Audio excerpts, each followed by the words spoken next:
Bom, pessoal, na última aula nós falamos sobre os tratamentos térmicos, né? Vimos tanto a questão de endurecimento como a preparação do material para a usinagem. E agora nós vamos ver um outro tipo de tratamento, o tratamento termoquímico. Então, para que serve esse? O tratamento termoquímico ele está muito relacionado com a engenharia de superfície, né? Então, a ideia aqui é trazer um endurecimento apenas na superfície do material. Então, como é que a gente vai fazer esse endurecimento? A gente vai difundir, né? A gente vai incluir materiais dentro do nosso aço, né? Através de difusão de carbono, nitrogênio, boro, né? Que vai gerar uma camada exterior com maior dureza, certo? Importante destacar que geralmente quando a gente faz tratamentos termoquímicos, a gente quer que o meio da peça ainda continua com a mesma ductilidade. Então, geralmente a gente faz com materiais de baixo teor de carbono, 30% de 0,3% de carbono e por aí vai. Então, o que está relacionado com os tratamentos termoquímicos? Por envolver a parte de engenharia de superfície, né, os tratamentos termoquímicos eles estão muito voltados a satisfazer algumas propriedades tribológicas, né? O que seriam essas propriedades? Seriam propriedades relacionadas à superfície. Então, a gente está falando de peças que vão ter contatos, né? Contatos de deslizamento, contatos de transmissão de força.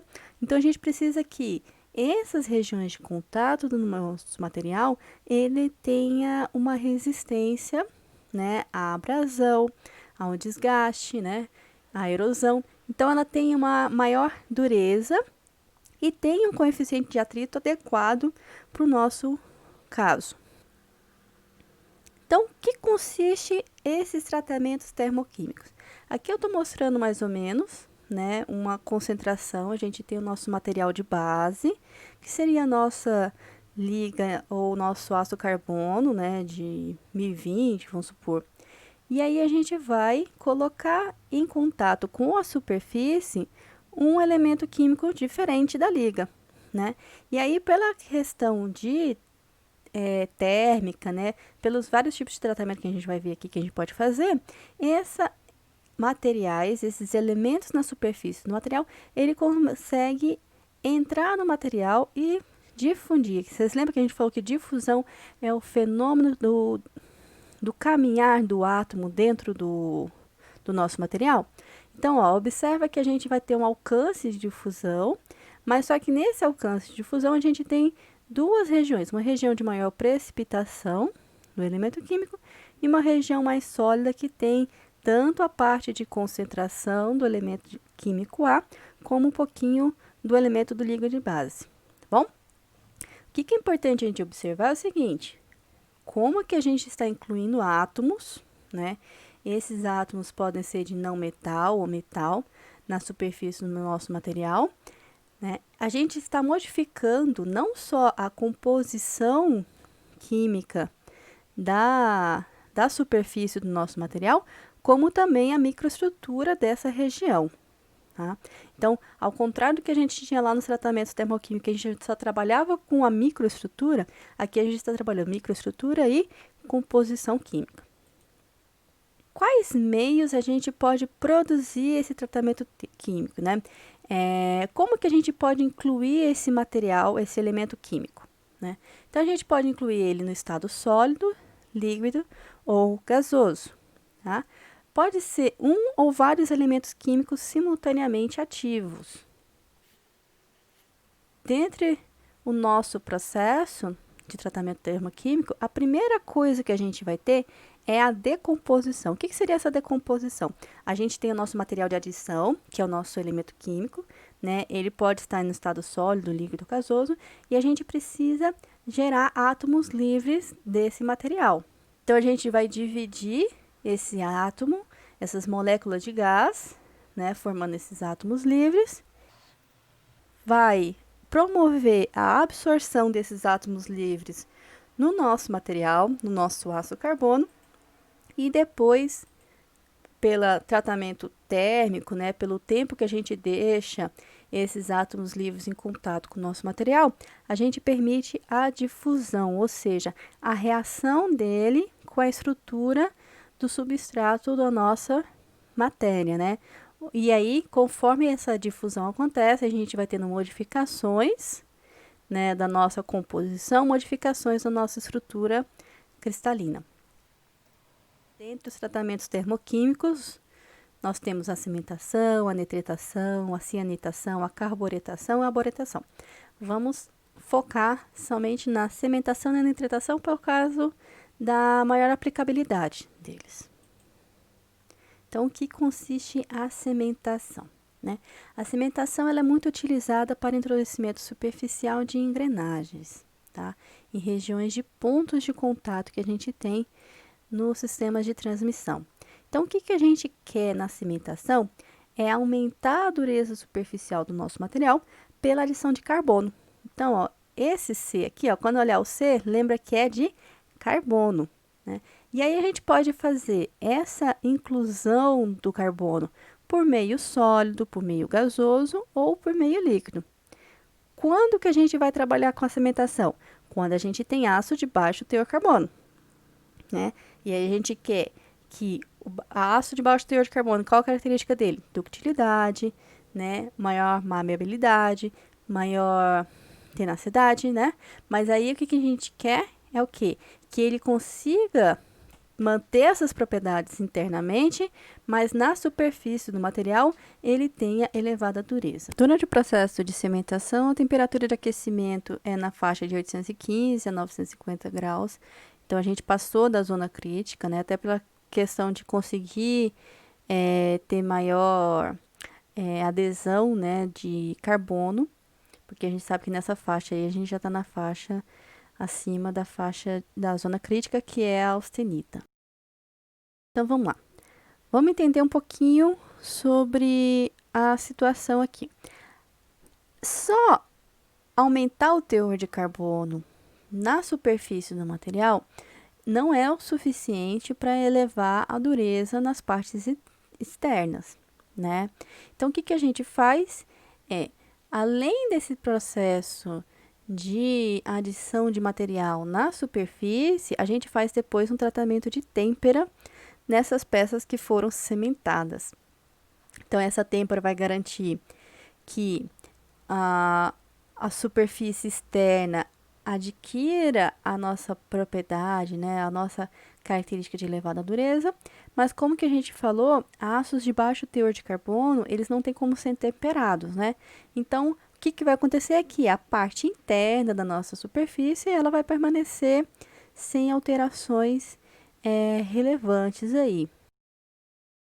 Fazendo um comparativo com relação ao tempo de permanência, sabe aquele tempo de 850, aquela temperatura de 850 graus a 950 graus, conforme, quanto maior o tempo que a gente deixa, né, e de exposição nessa temperatura, ó, nessa faixa de temperatura, a gente observa maior a profundidade de difusão, né, de penetração do carbono na superfície superior, né, no substrato aí do nosso material. Então, ó, analisando aqui, ó, 5 horas, né, a gente consegue ter uma profundidade até de 3 milímetros do nosso material. Vamos aos tipos, né? A gente pode ter a cimentação sólida, que consiste no seguinte, a gente coloca a peça, né, numa caixa de aço. Dentro dessa caixa vai ter substâncias ricas em carbono.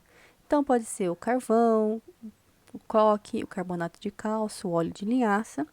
E aí a gente coloca esse material, né, pro forno e ele é aquecido para manter a temperatura, a camada desejada, dependendo do tipo de aplicação, né? E aí a gente tem o tempo de permanência também. E aí, depois que a nossa peça foi aquecida, resfriada, a gente vai temperar ela, tá? Para conseguir ter a estrutura martensítica na superfície do material. E aí, o tempo de permanência do forno geralmente fica de 1 a 30 horas, né? Contando todo o processo de cimentação, né? E de têmpera. A camada que a gente vai ter na caso da cimentação sólida, ela varia de 0,3 de milímetro até 2 milímetros. Vamos para as vantagens, né? Qual que é a vantagem da gente trabalhar com essa cimentação sólida, né? A gente não precisa ter uma atmosfera controlada, então a gente pode trabalhar com vários fornos, né? A gente não precisa ter um equipamento muito caro, né? Um forno muito caro. Ele se torna mais viável economicamente quando a gente está falando de peças que são muito grandes ou lotes pequenos, né? E outra vantagem é que a experiência do operador não é necessariamente tão exigida aqui nesse caso. As desvantagens é que a gente não pode fazer em materiais de pequena espessura por conta da profundidade de penetração, né? A gente não consegue ter um controle muito bom da quantidade de carbono na superfície e a gente tem menores taxas de aquecimento e resfriamento, sem contar na sujeira. Quando a gente vai falar agora de cimentação a gás, né? O que vai acontecer aqui? A gente vai ter um controle melhor, né? Porque o nosso forno já é um equipamento melhor, porque tem um controle da atmosfera, né? A gente vai ter maior consistência e melhor eficiência energética no nosso processo. Então, o que a gente coloca nessa atmosfera? É o gás propano ou gás natural para a geração do carbono e faz a mesma faixa de temperatura da cimentação sólida, né? Depois da cimentação, esse aço é temperado em óleo, mais especificamente. A vantagem desse processo é que ele é um processo bem mais limpo que por via sólida, né? A gente consegue ter um controle melhor do teor de carbono por conta do controle da atmosfera. É um processo mais rápido e por ser mais rápido também a gente consegue colocar ele dentro de uma linha de produção contínua. Desvantagens. O equipamento ele é mais caro, porque tem que ser um forno com atmosfera controlada, né? Tem que ter um sistema de controle numérico melhor e precisa de um operador mais qualificado, mais capacitado para trabalhar e controlar esse sistema. Por fim, nós temos a cimentação líquida, né? Que consiste em colocar a peça em uns banhos, né, de fundidos de carbono, né, principalmente sais de cianeto. Para colocarmos essa peça nesse banho, a gente tem que aquecer essa peça, né, porque a gente vai ter um banho na faixa de 830 graus, 950 graus. Se a gente coloca esse material dentro, em temperatura ambiente, dentro dessa temperatura do banho, o que a gente vai acontecer? A gente vai trincar o nosso material.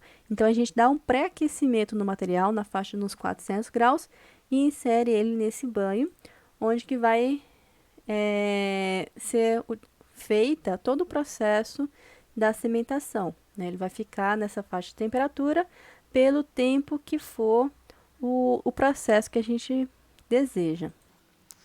Depois que a gente faz o aquecimento, né, o mergulho no banho, a gente faz a parte de têmpera, né, na salmoura. E aí a gente também trabalha tanto com a salmoura com 10 a 15% de cloreto de sódio, como também a gente pode trabalhar com o óleo temperado. Um exemplo aí da cimentação líquida, a gente coloca a peça aqui no banho, né? Nosso forno aqui é um refratário que tem os queimadores a gás. E todo o processo aqui de horas de permanência, 1 hora, 2 horas de permanência, a peça fica no banho. As peças são mergulhadas, manutenção da temperatura, resfriamento, né, dentro da própria caixa. E aí, depois do resfriamento, a gente faz o processo da têmpera. Nesse processo, a gente consegue ter maior profundidade de difusão de carbono, então a gente consegue ter uma camada de carbono maior, a gente consegue ter essa maior profundidade em um tempo menor, né? E também consegue fazer uma produção contínua. Desvantagem é que também precisa de uma limpeza da peça após o tratamento. Obrigada. Para saber mais,